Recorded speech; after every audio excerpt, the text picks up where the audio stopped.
we're here today with my friend Dan, and we're going to talk about another one of his beautiful Mopars. What is this one, Dan? This one is a 1968 Dodge Charger, which in my personal opinion is the best muscle car ever made. It's certainly iconic. Yes. There's not a film of this era where the bad guy isn't driving one. Exactly. These Exactly. all the bad guys cars. There are several pictures out there and stuff, and it says "bad guys drive Chargers." Yeah. The Charger seems to be the bad boy car. Oh yeah. So, and it definitely is recognized. If you're driving on the street, you know, you get the thumbs up. People know it. It does say Charger on the side, but even then, a lot of people know this car. 68 was the first year of the second generation Charger. So they did more of a Coke bottle design. It looks completely different than a 1967. They ran it for 3 years, so 68, 69, 70 are very similar.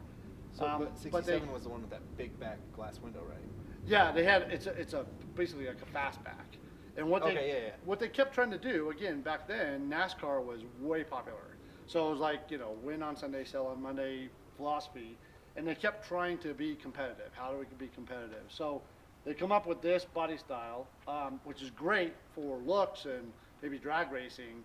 But the front end is concaved, and it just sucked in all the air and slowed you down like a brick. That's why they did the Super Bee, right? That, Superbird. well, they did the Superbird for Plymouth, but Dodge came out with the Daytona first in '69, and they were the first ones using this body style that broke 200 miles an hour. So yeah, that was. Would you do 200 miles an hour? Oh, I wouldn't do it on this car. No way, no way.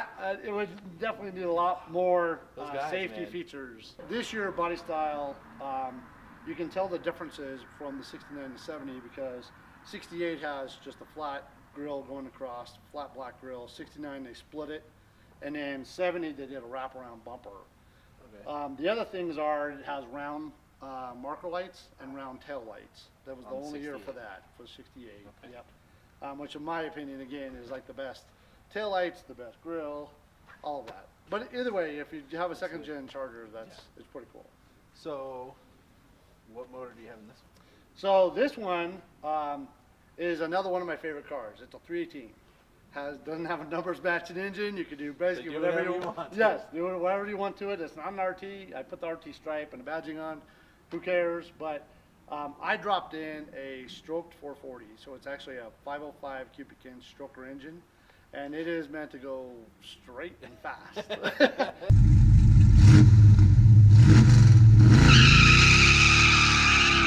I did bump up, I have 15-inch Weld Racing wheels on it, and I bumped up the tires a little bit. I did actually have 30 by 12s in the back, and they did, if you took a corner or you went up the curb, they kind of rubbed the inner fender a little bit. So I backed them down to 2810s. Still are good. It has a perfect brake, in my opinion. I put on Bilstein Shocks to make it a little bit more comfortable when you ride, a little bit better ride. I bumped up the torsion bars again to be stiffer, big front sway bar. And then I added a rear sway bar. They never did come with them, but I added it on for understeering, oversteering to help that a little. Is this one manual or automatic? So it was automatic in the center console, and I made it into a manual just because I like having man pedals. And it just is better to drive the car rather than just ride along. I like it, yeah. And you know, it's got the big pistol grip shifter on it. That's very iconic for Chargers, even though it wasn't in 68, but I liked it, so I put it in. I did upgrade to front disc brakes, drilled and slotted. Were they drum? They were 4 drums, because again, it was a 318 car. Those are big drums though, right? Yeah, huge drums on they were big drum brakes. And again, it would stop well once, but if you hit it again right away, you were just going for a ride. So I figured with the big engine, at least put this in front. Yeah, you gotta put some stop when you put some go in. So. Yes, yeah, exactly. But because they are still 15-inch wheels, you're kind of restricted on, you can't go too big on the rotors or the calipers. So it's about as big as you can fit underneath there. That's good. So, yeah, exactly. That's perfect. Okay, so this car, what's your future plans? Yeah, so really this car is pretty much done. I like the vinyl roof.